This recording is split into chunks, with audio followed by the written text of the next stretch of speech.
哦，对了，还有人会跟我说，增程车的好处在于城市用电，长途用油。嘿嘿，其实你去高速公路服务区看一看，就是城市也用电，长途也用电，因为用电的噪音小，用电的成本低，用电的动力好。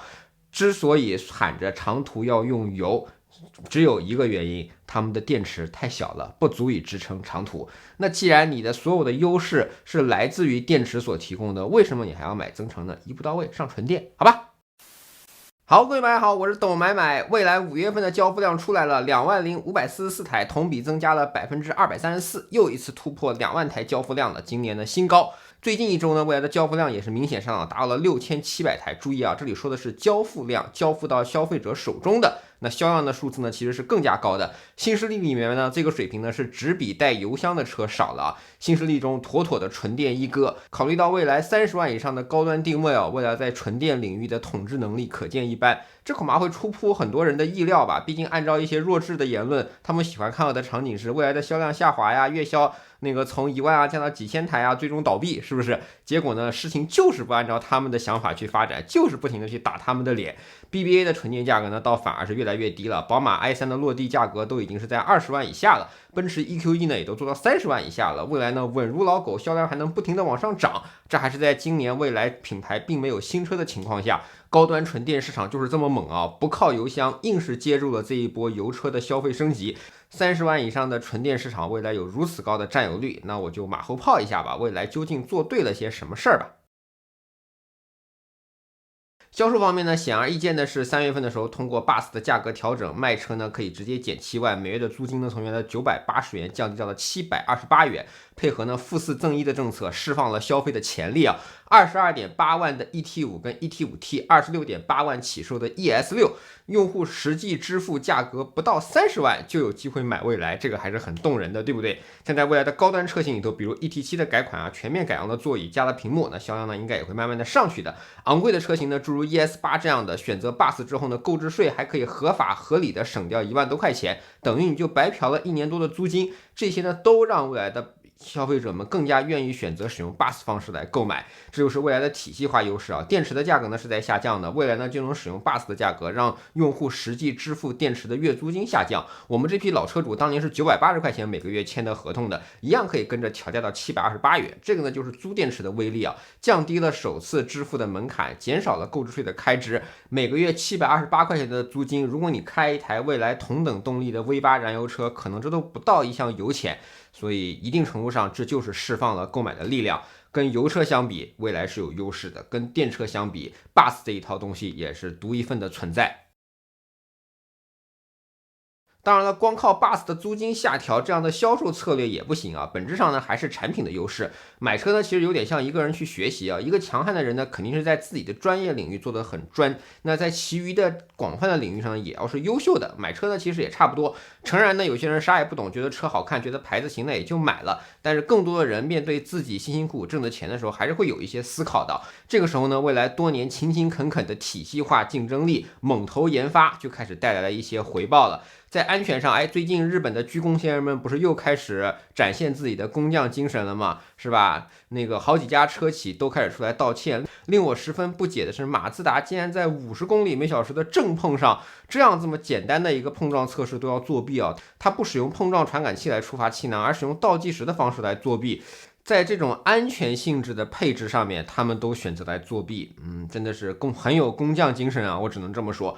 而反观蔚来，是吧，在欧洲的 Euro NCAP 这样的碰撞测试里，每一次都能拿到5星的碰撞成绩。去年 Euro NCAP 把自己的规程变得复杂了，蔚来又是第一个去做碰撞测试，并且 ET5T 到今天2024年，如果你去看这个 overall 总分上，蔚来 ET5T 依然是 Euro NCAP 排名第1的水平。所以我有时候觉得我们这一代人的成长，小时候可能会特别喜欢进口货，对吧？对于汽车来说，可能会觉得什么日本车皮实耐用。那随着我长到这么大岁数之后，我觉得这是一个逐渐祛魅的过程啊。那国产车真的就是经得起考验，像蔚来这样认真造车的国产车，那真的就是遥遥领先。同样呢，智能电动车你是一定要去看一看算力的，蔚来全系车型1016 TOPS 的算力至今都是领先的。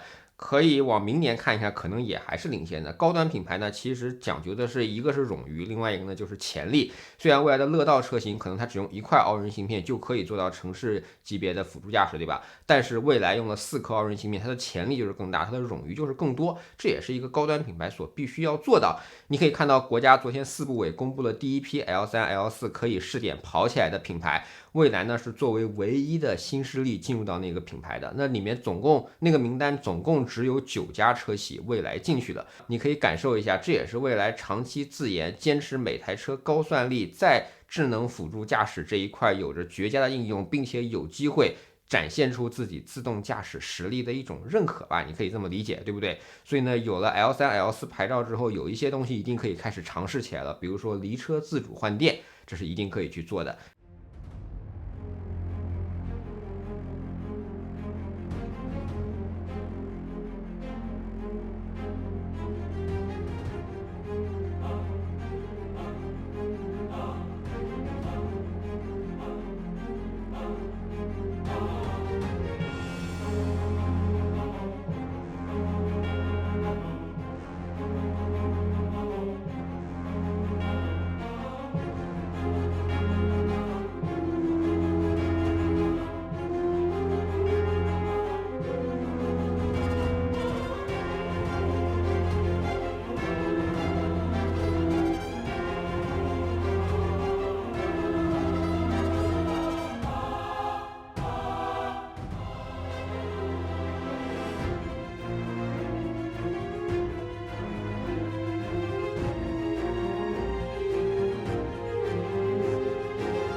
做完了离车自主换电，你还可以做全自动换电啊。晚上你在睡觉的时候无人换电，你说车自己开出去换个电，晚上回来了行不行？晚上的电费又便宜，晚上电网又期待有一些人去消费电力，这个无人自动换电这样的场景可太棒了，这就是真正的自动驾驶了。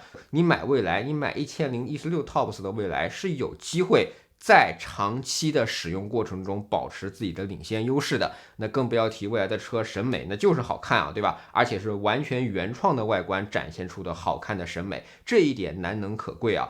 那最后必须要聊一聊换电，对吧？换电除了有补能快的优势之外，还可以让你的购车成本低，然后对于锂资源也是一种节约，而且呢还解决了电池的保养问题。其实有点意思啊。一般如果你的车是磷酸铁锂电池的话，厂商们都会要求你每隔1周或者1个月吧，最起码把它充满一次。有些人家里是没有充电桩，他就得把车开到外面的快充桩上去把这个车电池给充满。这个充满的进程是非常慢的，非常耽误时间的，但是厂商又会要求你尽量做。如果你不做，你可能短期看不出来区别，但是长期铁电池的这个续航估测不是很准确，可能就会出现明明还剩5%是吧，最后那一点掉到特别快的现象，所以你就需要去保养你的电池。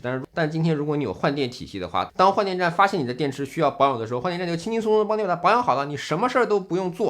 所以这种在你买车之后才能感受到的一些不同的优势，也逐渐的被很多人所认同了。更不要提现在超快充，对吧？虽然功率很高，但是对电池的损耗也是很大的呀。国家给出的最新标准也只要求300次的超快充啊。之前有的企业说自己的超快充怎么充200次之后就降速，对不对？这也是一个问题啊。所以说未来可充可换可升级这一整套体系越来越被大家所能接受之后，未来的销量也就慢慢的就上涨了。那还有人会去问，这样的销量能否去延续吗？毕竟有的企业冲了一波销量之后，整个好几年都没有缓过来啊，对吧？我看到6月份的销售政策里面呢，负四增一这个还是在的，不错呢，这个政策是真的有效，所以未来呢也还理智的把它延续了，但是把免费换电券呢从60张减少为40张，这也合理吧？这个东西呢，给你免费换电，未来就是要付出成本的。我预计呢7月份还会进一步减少这个换电券的。反正免费换电券这个东西只要有，它就可以培养消费者换电的习惯。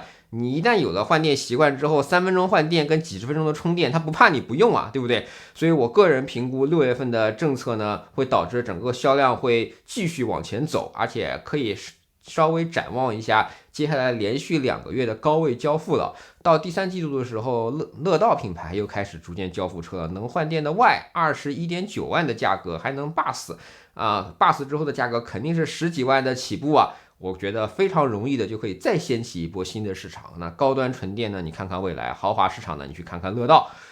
我个人判断整个这个销量是一定可以延续的。越来越多的客户看明白了蔚来想成为什么样的企业。以前呢说换电，对吧？一家独木难支的感觉。但是呢，蔚来通过自己的强力建设，一家就干了2400多座换电站，干了4500万次换电。如今消费者看明白了，车企们也看明白了，换电联盟蒸蒸日上，已经有7家合作伙伴了。甚至呢，国家也看明白了，蔚来能源投资公司呢还拿到了武汉光创15亿的投资。